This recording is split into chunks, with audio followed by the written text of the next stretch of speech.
Hello and good afternoon, friends.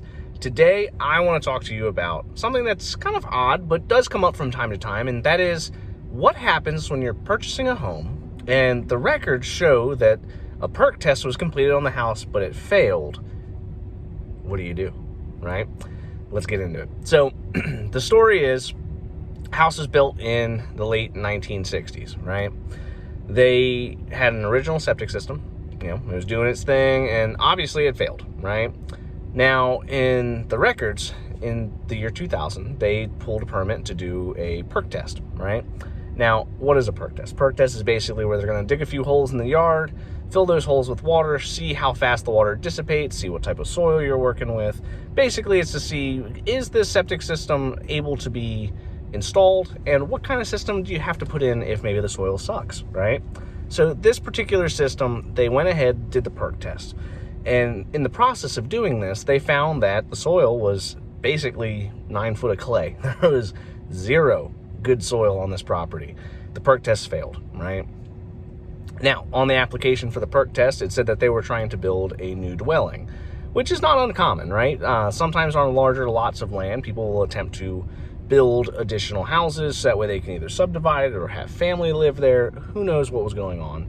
But sometimes what you'll see happen is they know that they have a failure, and rather than reporting that failure to the county, or when you go to put the application for the permit, you basically have to say, like, why are you doing this? Is it going to be a new system? Is it going to be an old system? Is it something went wrong on the property? What happened, right?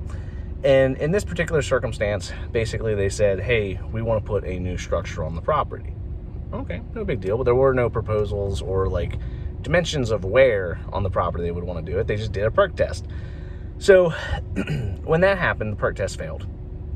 We go and we look, and we see that the septic system is still original, right? We see the tank's original and the pit's original to the home. So that means that this thing's been in the ground for a very long time, and now the buyer is thinking, well, what happens when this fails, right? We know that it's an older system.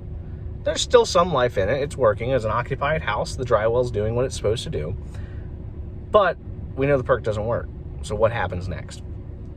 So this is where the next conversation needs to kind of be depending on where your location is. So in this particular circumstance, if this house was in the middle of nowhere, it had zero like county infrastructure or any other kind of municipal ability, you're getting holding tanks, right? Basically what'll happen is if you have a bad perk soil, system fails, there's no option to connect to public sewer.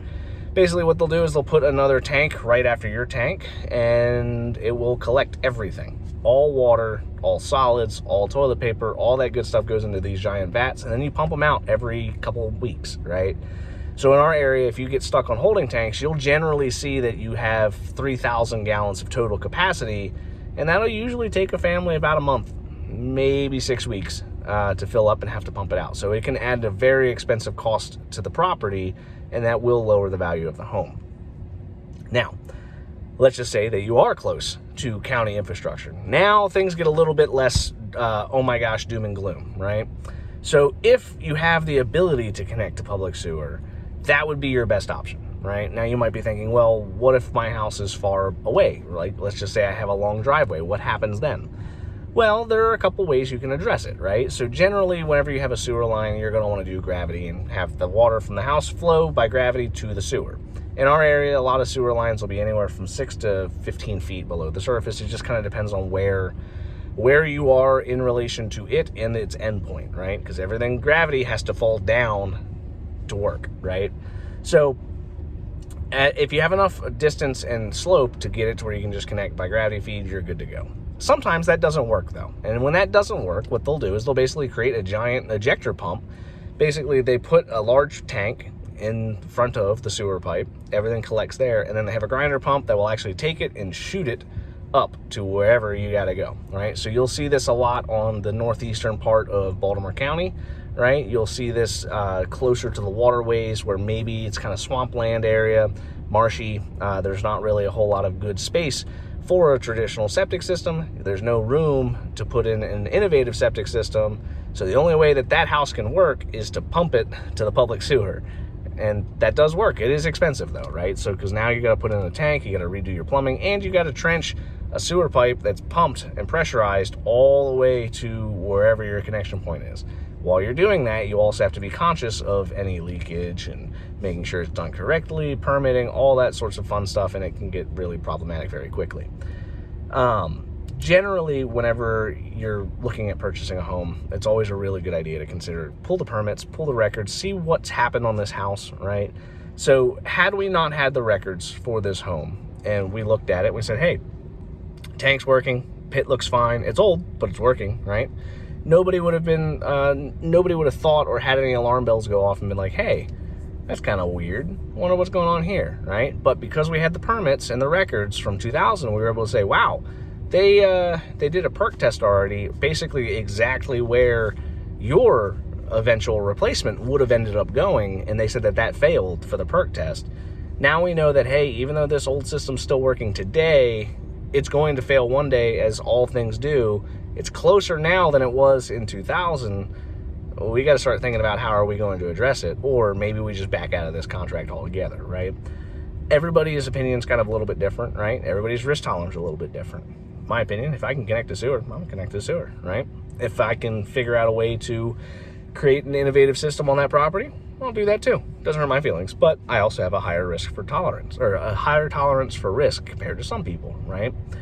All that said is, when you're purchasing a home, or if you're looking at a septic system, if you're thinking about doing an addition to your house, it's really, really important to make sure that you pull all the records from the county that you can possibly get your hands on, so you can see what might be going on that property. Maybe there's something that you never knew about that's buried. Happens all the time with fuel tanks. I see it all the time, where somebody wants to put in a patio or a deck, and they find that there's an underground buried oil tank. And once you hit that, now the State Department of the Environment gets involved, and now you got to do all sorts of testing for your well. It gets really expensive really quickly. So make sure you pull your records, make sure you look into what's going on in your property, and when all else fails, just call somebody, ask somebody to help you figure it out, right? There's plenty of things that I have done at my house that I don't know what to do, so I contract somebody else who does, and I let them do it, right? Because they know what they're doing better than I do. I hope you enjoy this, right? If you enjoy content like this, I have more videos posted every day on the World of Well and Septic. Hit that like button, hit subscribe, and if you've ever had something like this happen at your house, leave a comment below. Tell your story. People are going to want to hear about it. Maybe your story can help somebody else who's going through a very similar issue figure out what to do, right? Till next time, guys.